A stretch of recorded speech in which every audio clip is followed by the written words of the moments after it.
اعوذ باللہ من الشیطان الرجیم، بسم اللہ الرحمن الرحیم۔ خطبہ نمبر 18۔ فتاوی میں علماء کے مختلف آراء ہونے کی مذمت میں فرمایا، جب ان میں سے کسی ایک کے سامنے کوئی معاملہ فیصلہ کے لیے پیش ہوتا ہے تو وہ اپنی رائے سے اس کا حکم لگا دیتا ہے، پھر وہی مسئلہ بین دوسرے کے سامنے پیش ہوتا ہے تو وہ اس پہلے کے حکم کے خلاف حکم دیتا ہے، پھر یہ تمام کے تمام قاضی اپنے اس خلیفہ کے پاس جمع ہوتے ہیں جس نے انہیں قاضی بنا رکھا ہے، تو وہ سب کی رائے کو صحیح قرار دیتا ہے، حالانکہ ان کا اللہ ایک، نبی ایک اور کتاب ایک ہے۔ انہیں غور تو کرنا چاہیے کہ اللہ نے انہیں اختلاف کا حکم دیا تھا اور یہ اختلاف کر کے اس کا حکم بجا لاتے ہیں، یا اس نے تو حقیقتاً اختلاف سے منع کیا ہے اور یہ اختلاف کر کے عمدن اس کی نافرمانی کرنا چاہتے ہیں، یا یہ کہ اللہ نے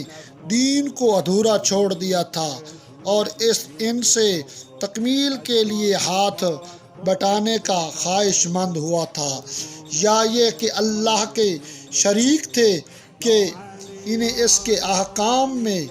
دخل دینے کا حق ہوا اور اس پر لازم ہے کہ اس پر رضامند رہے، یا یہ کہ اللہ نے تو دین کو مکمل اتارا تھا مگر اس کے رسول نے اس کے پہنچانے اور ادا کرنے میں کوتاہی کی تھی۔ اللہ نے قرآن میں تو یہ فرمایا ہے کہ ہم نے کتاب میں کسی چیز کے بیان کرنے میں کوتاہی نہیں کی اور اس میں ہر چیز کا واضح بیان ہے، اور یہ بھی کہا ہے کہ قرآن کے بعض حصوں کی تصدیق کرتے ہیں اور اس میں کوئی اختلاف نہیں۔ چنانچہ اللہ کا یہ ارشاد ہے کہ اگر یہ قرآن اللہ کے علاوہ کسی اور کا بھیجا ہوا ہوتا تو تم اس میں کافی اختلاف پاتے، اور یہ کہ اس کا ظاہر خوش نما اور باطن گہرا ہے، نہ اس کے عجائبات مٹنے والے اور نہ اس کے لطائف ختم ہونے والے ہیں۔ ظلمت جہالت کا پردہ اسی سے چاک کیا جاتا ہے۔ اللہم صلی علی محمد و آل محمد۔ حیدر حیدر حیدر حیدر حیدر حیدر